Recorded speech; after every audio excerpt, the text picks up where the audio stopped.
Salam. Ya, selamat pagi Bapak Ibu yang dikasihi sama Tuhan. Pada kesempatan hari ini kita akan memulai ibadah kita. Dan mari kita berdoa bersama-sama terlebih dahulu.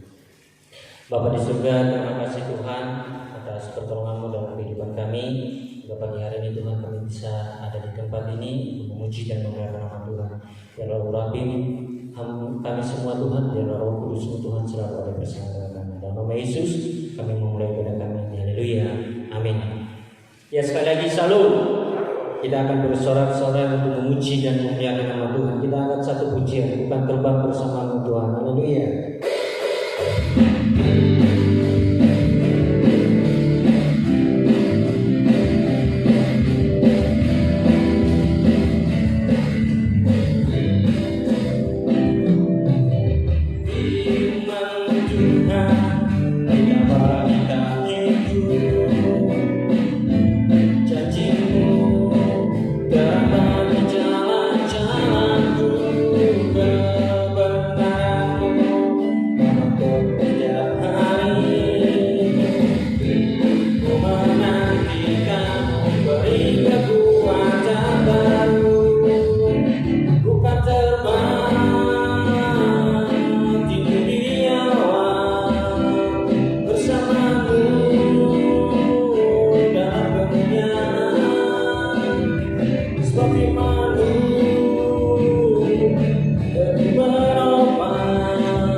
Biarlah kuasa Roh Kudus-Mu Tuhan selalu memurahkan kami waktu-Mu yang terbaik buat kami Tuhan.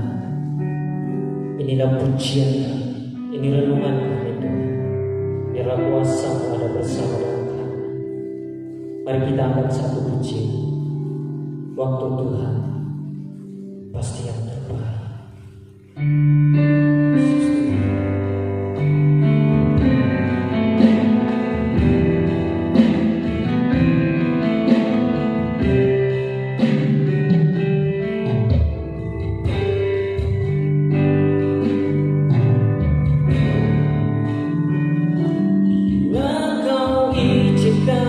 Sesuatu terjadi,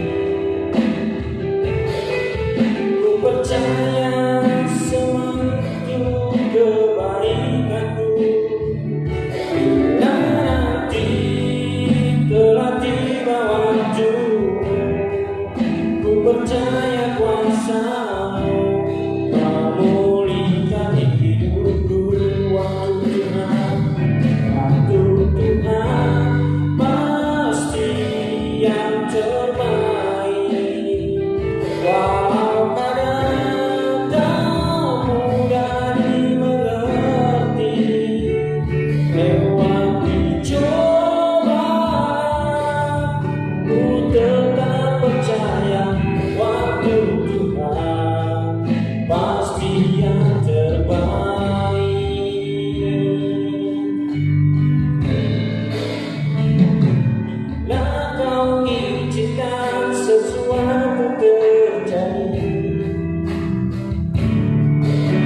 percaya kuasa-Mu memulihkan hidupku.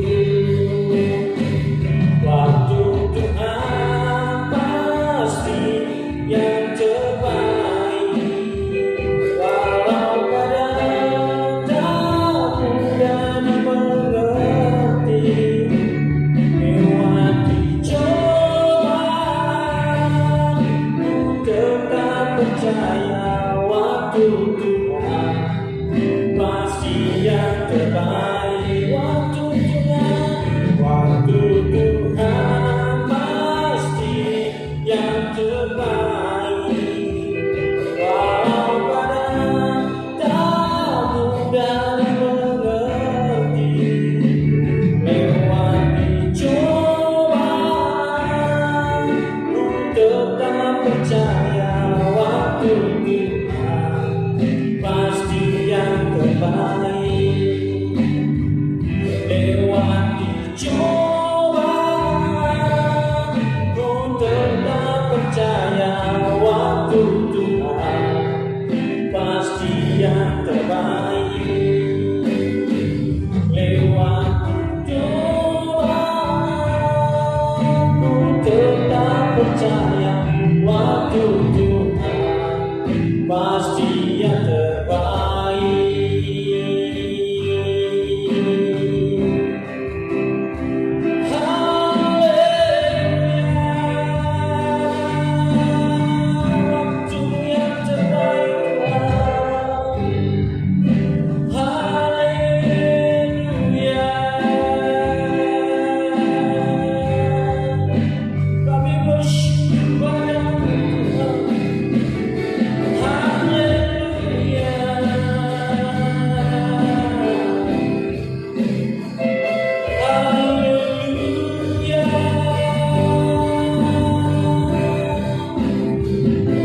Waktu Tuhan yang terbaik bagi kami bersyukur Tuhan. Haleluya, kami berterima kasih Tuhan. Haleluya, glory bagi Tuhan. Haleluya.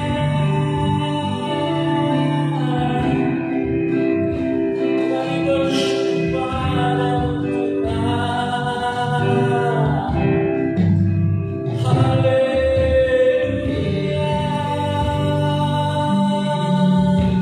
Terima kasih ya Tuhan. Glory bagi-Mu Tuhan. Haleluya. Kami sembah Tuhan. Yesusku.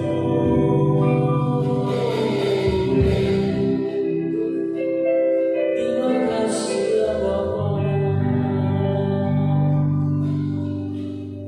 Untuk selanjutnya saya serahkan sama hambanya yang mendapatkan kebenaran firman Tuhan.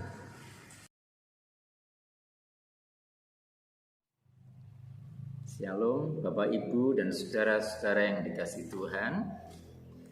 Bersyukur kepada Tuhan kita diperbolehkan kembali bersama-sama untuk belajar akan firman Tuhan, merenungkannya, bahkan kita diberikan kesempatan untuk melakukan kebenaran firman Tuhan. Mari kita akan mengawali perenungan kita akan firman Tuhan di dalam doa. Kami tidak selalu hidup dalam kebenaran firman-Mu. Terkadang kami lalai, terkadang kami salah, baik menafsirkan maupun melakukan firman-Mu. Maka beri kami selalu kesempatan untuk belajar akan firman-Mu, merenungkan firman-Mu, serta melakukannya. Dan hari ini kami belajar bagaimana kami memahami tentang Tuhan. Sekalipun terlalu jauh untuk kami bisa memahami akan Engkau, tetapi kami mau belajar untuk terus bisa memahami, sekalipun dalam keterbatasan. Kami ingin belajar tentang doa-doa kami kepadamu. permohonan-permohonan kami kepadamu, seruan hati kami di hadapan-Mu, agar kami mengerti bagaimana kami berdoa dan bagaimana kami menanti jawaban doa-doa kami. Urapi kami, urapi hamba-Mu juga pada pagi hari ini.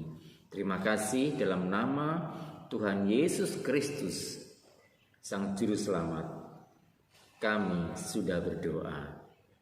Amin. Bapak, Ibu, dan saudara-saudara yang dikasihi Tuhan, mencoba kita mundur ke belakang tahun 2021. Coba kita boleh mencatat seberapa banyak doa-doa yang dikabulkan dan seberapa banyak doa-doa yang tidak dikabulkan. Coba renungkan bersama Bapak Ibu, apakah ada doa-doa kita yang belum terkabul di tahun 2021 sampai hari ini? Saya yakin saudara menjawab, ada doa-doa yang belum terjawab sampai hari ini. Kalau kita tahu bahwa doa kita belum terjawab,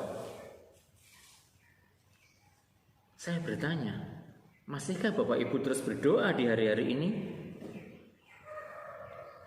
Bahkan kita melihat di dalam doa-doa malam, para pendoa syafaat terus selalu berdoa, selalu berseru bagi bangsa ini, bagi pemimpin ini, bagi masyarakat. Dan belum tentu doanya dikabulkan, tetapi kita masih tetap terus berdoa. Mengapa demikian? Mari kita akan sama-sama melihat di Alkitab kita dalam Matius pasal yang ke-7, ayat yang ke-7 sampai dengan yang ke-11. Matius pasal yang ke-7, ayat yang ke-7 sampai dengan yang ke-11. Mintalah, maka akan diberikan kepadamu. Carilah, maka kamu akan mendapat. Ketoklah, maka pintu akan dibukakan bagimu. Karena setiap orang yang meminta, menerima, dan setiap orang yang mencari, mendapat, dan setiap orang yang mengetok, baginya pintu dibukakan. Adakah seorang daripadamu yang memberi batu kepada anaknya jika ia meminta roti? Atau memberi ular jika ia meminta ikan? Jadi jika kamu yang jahat tahu memberi pemberian yang baik kepada anak-anakmu, apalagi Bapamu yang di surga, Ia akan memberikan yang baik kepada mereka yang meminta kepadanya. Amin. Berbahagialah setiap kita yang mendengar firman Tuhan, merenungkan serta melakukannya. Tapi kita melihat bersama-sama, apakah benar ayat ini ayat yang tidak kontradiktif dengan realitas. Di saat kita banyak berdoa, tapi persentase doa kita belum tentu semuanya dijawab. Kita bisa melihat berbagai macam KKR. Ada mungkin ratusan ribuan orang yang rindu dijamah dan disembuhkan. Kita mungkin melihat banyak orang yang rindu diselesaikan persoalannya di dalam sebuah KKR, dalam doa-doa yang ada. Tapi banyak juga di antara mereka yang pulang KKR yang sakit masih tetap sakit, yang persoalannya berat masih tetap berat. Walaupun ada mereka yang disembuhkan, walaupun ada mereka yang diselesaikan persoalannya. Apakah benar ayat ini? Barang siapa yang meminta akan mendapatkannya. Mari kita akan simak bersama-sama. Kita lihat contoh seorang Rasul Paulus berkaitan dengan doa-doanya. Dalam 2 Korintus pasal yang ke-12 ayat yang ke-7 dan yang ke-9. Dua Korintus pasal 12 ayat 7 sampai dengan yang ke-9. Demikian firman Tuhan. Dan supaya aku jangan meninggikan diri karena penyataan-penyataan yang luar biasa itu, maka aku diberi suatu duri dalam dagingku, yaitu seorang utusan iblis, untuk menggocok aku supaya aku jangan meninggikan diri. Tentang hal itu aku sudah 3 kali berseru kepada Tuhan supaya utusan iblis itu mundur daripadaku. Tapi jawab Tuhan kepadaku, cukuplah kasih karuniaku bagimu, sebab justru dalam kelemahanlah kuasaku menjadi sempurna. Sebab itu terlebih suka aku bermegah atas kelemahanku, supaya kuasa Kristus turun menaungi aku. Siapa Rasul Paulus? Dia pribadi yang rohani. Dia pejuang iman. Dia pejuang misi, pewarta kabar baik tentang keselamatan. Dia pemberani untuk menyatakan kebenaran akan karya Kristus, akan ajaran-ajaran Kristus. Apakah dia pribadi bukan figur yang baik? Dia figur yang baik, yang luar biasa dalam hidupnya, mengalami pertobatan, dibangkitkan dan hidup dengan kesungguhan hati sesuai firman Tuhan. Tapi Alkitab mencatat 3 kali Paulus berdoa untuk mengusir sesuatu yang mengganggu dalam tubuhnya. Disebutkan utusan iblis. 3 kali dia berseru-seru dengan sungguh-sungguh kepada Tuhan. Tapi seruannya tidak dijawab oleh Tuhan. Tuhan berkata yang lain, cukuplah kasih karuniaku bagimu, karena justru dalam kelemahanmu lah kuasaku makin nyata. Bapak, Ibu, dan saudara dikasih Tuhan, aneh rasanya seorang yang tekun, yang taat, yang setia kepada Tuhan, doanya juga ada yang tidak dikabulkan. Tentunya kita bukan orang yang pantas membandingkan diri kita dengan Rasul Paulus. Begitu luar biasa, begitu cinta Tuhan, hidupnya totalitas dia persembahkan bagi Tuhan, melakukan pekerjaan-pekerjaan yang Tuhan percayakan terus menerus sampai maut dia sebagai seorang martir. Kita jauh dari seorang Paulus. Tapi ada orang-orang Kristen yang saat berdoa, doanya tidak dijawab, kemudian mutung, malas beribadah, malas baca firman Tuhan, malas bersekutu, bahkan menyalahkan Tuhan. Ada yang demikian. Tapi saya percaya tidak di antara Bapak Ibu saudara sekalian. Hari ini kita belajar tidak semua doa itu terkabul, tetapi tetaplah berdoa. Tuhan Yesus memberikan teladan bagi kita. Yesus mengalami masa-masa yang menegangkan sebagai manusia dalam tubuh manusiawinya. Berkata 3 kali dalam doanya, Bapa, kalau boleh cawan ini lalu daripadaku, tetapi bukan kehendakku yang jadi, tapi kehendakmu. 3 kali diucapkan Yesus. Apakah tidak dengan kesungguhan? Dengan kesungguhan, dengan rasa takut sebagai manusia, bahkan keringatnya seperti darah. Luar biasa. Dalam tekanan dia berdoa dengan sungguh-sungguh. Yesus melakukannya, tetapi doanya, permohonannya tidak dikabulkan. Tetap Yesus meminum cawan pahit, mati di Kalvari. Kita juga tidak sebanding dengan Yesus. Tetapi Bapak Ibu perlu tahu, kita ini anak-anaknya. Alkitab mengatakan mintalah, maka engkau akan mendapatkan, engkau akan menerimanya. Bahkan dikatakan dengan jelas dalam perumpamaan ini, dalam Matius pasal 7 tadi, adakah seorang daripadamu yang memberi batu kepada anaknya jika ia minta roti? Tidak ada. Tidak ada. Kita pasti akan memberikannya yang terbaik untuk itu. Tapi juga jangan lupa, kita sebagai orang tua, Bapak Ibu saudara, Bapak Ibu yang sekarang menjadi orang tua, coba lihatlah, apakah semua permohonan anak-anak saudara kabulkan? Tentunya tidak. Bapak Ibu yang sayang kepada anak akan mengabulkan permintaan yang memang itu jauh lebih baik dari apa yang dia minta. Kenapa? Karena orang tua tahu tentang apa yang baik bagi anaknya. Tetapi kita mungkin pernah menjadi seorang anak. Kita pernah minta kepada bapak kita, orang tua kita, dan tidak semua permintaan kita dikabulkan. Mari kita pahami bersama-sama hal ini. Mari kita mengerti bersama-sama akan hal ini. Tuhan itu mengasihi kita. Dia peduli kepada kita. Saya kutip ayat ini kembali. Mintalah maka akan diberikan kepadamu. Carilah maka kamu akan mendapat. Ketoklah maka pintu akan dibukakan bagimu. Apakah benar demikian? Ya.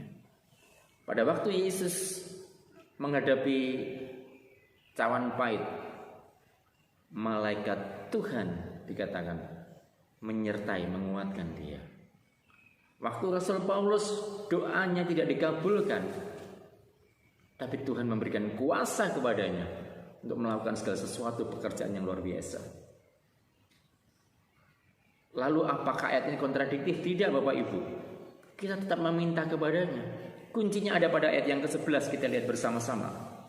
Jadi jika kamu yang jahat tahu memberi pemberian yang baik kepada anak-anakmu, apalagi Bapamu yang di surga, Ia akan memberikan yang baik kepada mereka yang meminta kepadanya. Kalau diperbandingkan, apa yang kita minta harus dikabulkan. Sebenarnya Tuhan tahu apa yang kita minta, apa yang kita butuhkan, Tuhan akan memberikan yang terbaik bagi kita. Maka dikatakan Tuhan akan memberikan yang baik bagi kita. Tidak semua yang kita minta dikabulkan, tetapi akan memberikan dari doa-doa kita justru yang lebih baik bagi kita. Tuhan tahu hal yang jauh lebih baik dibandingkan kita. Bapak Ibu sebagai orang tua juga tahu hal yang terbaik yang harus diberikan kepada anak-anaknya. Tidak ada orang ayah anaknya masih SMP, kemudian anaknya minta, "Pak, saya mau bekal apa? Celurit, pedang." Orang tua pasti tidak akan diberikan, karena tahu yang baik bagi anaknya. Ya, diberikan bekal sangu, makanan, uang saku, uang untuk jajan, alat-alat tulis. Diberikan celurit, pedang, permintaan anak-anaknya, atau anaknya yang sedang meminta, mungkin masih SMP, sudah tahulah itu arahnya kemana. Untuk tawuran, tidak mungkin untuk prakarya, pasti untuk kepentingan-kepentingan yang tidak baik. Maka ayahnya tahu, tidak akan memberikan. Analogi ini tentu kita harus pahami bersama Bapak Ibu saudara terkasih. Allah kita itu Bapa yang mengerti tentang kita,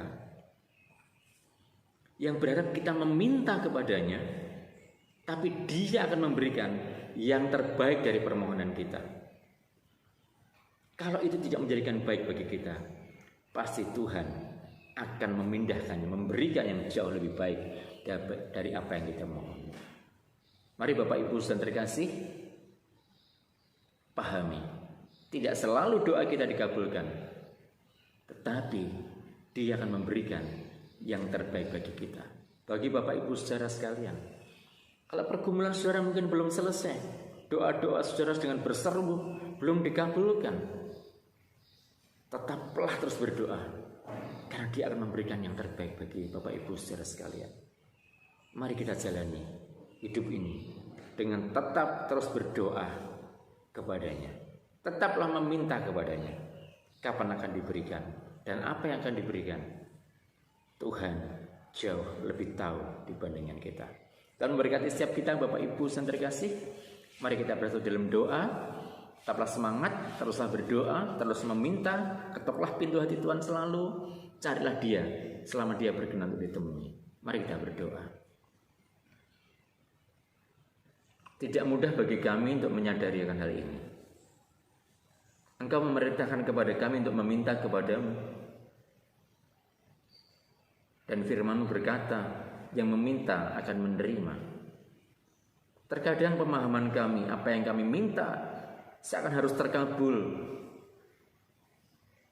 Karena itu baik bagi kami yang meminta. Tetapi kami menyadari Engkau akan memberikan, akan mengabulkan doa-doa kami untuk menjawab yang terbaik bagi kami. Bukan karena kepentingan kami semata-mata sesaat, tapi Engkau Tuhan yang jauh lebih mengerti. Maka terkadang kami juga mulai sadar bahwa kadang doa yang kami mohon di hadapan-Mu tentu belum tentu permohonan yang terbaik. Oleh karena itu ampuni kami, berikan kami pemahaman yang baik.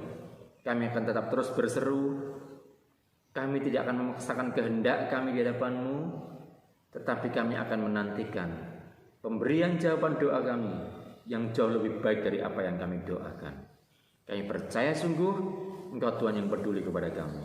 Terima kasih Bapa, buat hati kami terus dan selalu berdoa, berseru kepadamu. Terima kasih Bapa, dalam nama Tuhan Yesus Kristus kami berdoa, dan kami mau melakukan firman-Mu. Amin. Mari kita mohon berkat daripadanya. Bapak, Ibu, dan saudara-saudara dikasih Tuhan, terimalah berkat, rahmat, nikmat, dan kasih sayang dari Tuhan kita. Kiranya wajah sinar terang Tuhan menerangi jalan kehidupan Bapak Ibu saudara sekalian, mulai sekarang sampai selama-lamanya, dalam nama Bapa, Putra, dan Roh Kudus. Amin. Dan Yesus memberkati setiap kita. Ya, terima kasih atas kebenaran firman Tuhan yang sudah disampaikan hambanya. Biarlah kebenaran firman Tuhan selalu menguatkan kita, dan tiba saatnya kita akan memberikan korban syukur kita. Dan kita akan berdoa. Bapa di surga, terima kasih Tuhan atas kebenaran firman Tuhan yang kami dengarkan. Berkati hamba-Mu, berkati seluruh jemaat-Mu Tuhan, biar Engkau yang berkarya dalam kehidupan mereka. Dan saat ini Tuhan, kami akan memberikan korban syukur kami.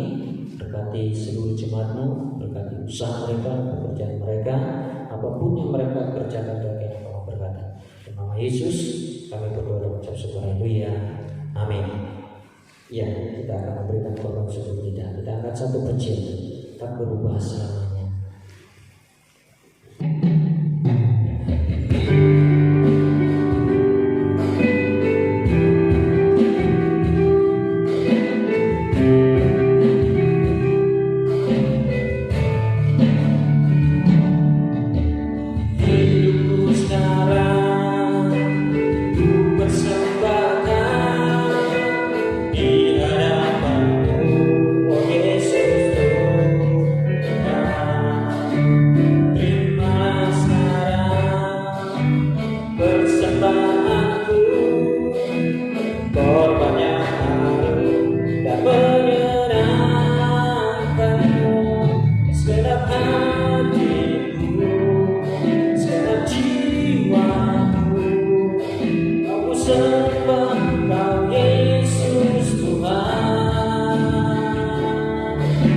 Sembah